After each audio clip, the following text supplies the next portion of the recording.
Hello সবাইকে, স্বাগতম আমার নতুন ভিডিওতে। আজকে ভিডিওতে আমি দেখাব কিভাবে ফেসবুক মেসেঞ্জারে নয়েজ সাপ্রেশন সেটিং অ্যাক্টিভ করবেন এবং এটি কিভাবে আপনার কলের মান উন্নত করতে সাহায্য করে। যদি আপনি মেসেঞ্জার ব্যবহার করে কল করেন এবং পেছনের শব্দের কারণে বিরক্ত হন, তাহলে এই ভিডিওটি আপনার জন্য। পুরোটা দেখুন, কারণ আমি ধাপে ধাপে পুরো প্রক্রিয়া বুঝিয়ে দেব। প্রথমে আপনার মেসেঞ্জার অ্যাপটি খুলুন। একটি চ্যাট নির্বাচন করুন এবং কল করুন। এরপর 3 ডট-এ ক্লিক করুন, এটি আপনাকে সেটিংস মেনুতে নিয়ে যাবে। এখন স্ক্রল করে নিচের দিকে যান এবং প্রেফারেন্সেস বা অগ্রাধিকার অপশনটি খুঁজে নিন। এখানে আপনি নয়েজ সাপ্রেশন বা শব্দ দমন অপশনটি দেখতে পাবেন। নয়েজ সাপ্রেশন অপশনটি চালু করতে এর পাশে থাকা টগলটি অন করুন।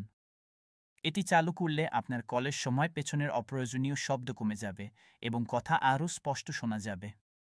নয়েজ সাপ্রেশন সেটিং চালু করার মাধ্যমে আপনি শুধু নিজের জন্য নয়, কলের অপর প্রান্তে থাকা ব্যক্তির জন্য একটি উন্নত অভিজ্ঞতা তৈরি করতে পারেন।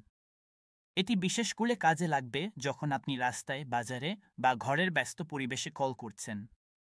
এটি অডিও কল ও ভিডিও কল উভয়ের মান উন্নত করবে। অধিকাংশ ক্ষেত্রে নয়েজ সাপ্রেশন অপশন ডিফল্টভাবে চালু থাকে, তবে নিশ্চিত হতে উপরের ধাপগুলো অনুসরণ করুন।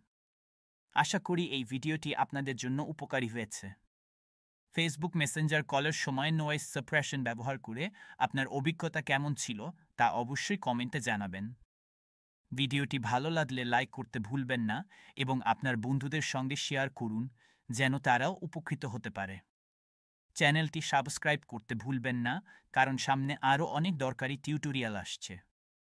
আজকের মতো এখানেই শেষ করছি। দেখা হবে পরের ভিডিওতে।